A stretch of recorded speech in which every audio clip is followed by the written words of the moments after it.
Hey guys, this is your trusted weather forecast, and today we're going to be talking about an upcoming violent tornado outbreak that is likely to occur in the south again. It's old at this point, really. But before we get into this, I'd like to ask you to subscribe. About 75% of you who watch my videos are not subscribed. So please click the subscribe button if you like weather-related content and hit the notification bell if you do not want to miss a single upload. Also, share this with friends and family and like the video to get this out to as many people as possible. Let's get right into this. I'll first start off by saying a high risk is likely to occur once again. The Storm Prediction Center notes that a high risk will probably be needed in future updates, and currently a moderate risk takes up 8 million people in Mississippi, Alabama, and Tennessee. It's unbelievable. Today is looking worse than last high risk. I'll say that now, I'll throw that out there. Tomorrow, technically, this is day 2. This system is expected to occur tomorrow on Thursday, and it's looking worse than last week. So, last week we had no fatalities, which is great because people listened to warnings, people got in their safe places. This time around, it'll be even more important that you take shelter, and if you can, get out of the risk zone, evacuate, if you can. Obviously not when there is a tornado warning, but beforehand, before storms start firing up, you do have the opportunity to get out if you can. There is a 15% significant tornado risk for 8 million people and 11 million people in the significant hatched region where EF2 to EF5 tornadoes are possible. Multiple National Weather Service agencies in the area note that violent tornadoes are possible, which are basically EF4 to EF5 tornadoes are possible. Not guaranteed, but are possible. And it is ridiculous, and it scares me for these people. Memphis, Nashville, Birmingham, Jackson, Huntsville, all those are cities in the red 15% hatched risk. There's also a large 30% hatched risk for wind, where damaging winds exceeding 80 miles per hour are possible, and a large 30% hatched hail risk, where hail the size of baseballs are possible.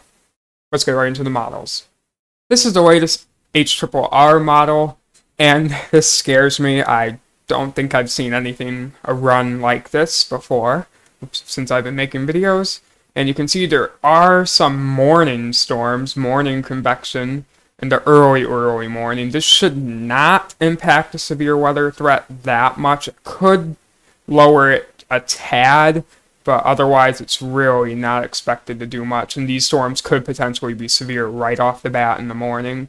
However, problems start to come around in the afternoon and evening. You can see multiple discrete cells ahead of the front that could be tornado producing and drop violent tornadoes. You can see here multiple discrete cells, like 3 or 4 all at once here, large ones too. And this really scares me because a lot of these people don't have basements. And if you don't have a basement and a violent tornado hits your house and you don't go somewhere else, like to a neighbor's house that has a basement or your local tornado shelter, you could die. But these storms do push out, and severe storms will occur as far north as Illinois and Indiana, not just the south. But the south is expected to get hit the hardest. And storms start to weaken and diminish by the late evening, but there is a severe threat that continues eastward into the overnight hours, though not quite as strong. This is a significant tornado parameter for the early afternoon and evening. The higher the number, basically means higher probabilities for multiple tornadoes and strong tornadoes. You can see numbers of 5, 6, 7s, and the key here maxes out at about 9, and you can see 6s and 7s. And as we get further into this, you can see there are 9s, 9.6. There are areas that are completely maxed out to my key here, and that really is not good. Because if we look at a sounding for the local area, we get a PDS tornado sounding. It's slightly contaminated, but it gets the point across. Multiple strong tornadoes are likely. Lots of helicity, lots of CAPE. Like I said last video, there is still a little bit of a lack of cap. So if too many storms fire up, it could lower the tornado threat slightly. But regardless of what happens at this point, strong tornadoes are likely to occur. But how many of them will depend on the cap and other factors. We hope that this doesn't turn into a worst case scenario where we have a massive tornado outbreak, but the cap should keep things in order. However, more storms will pop up because of it.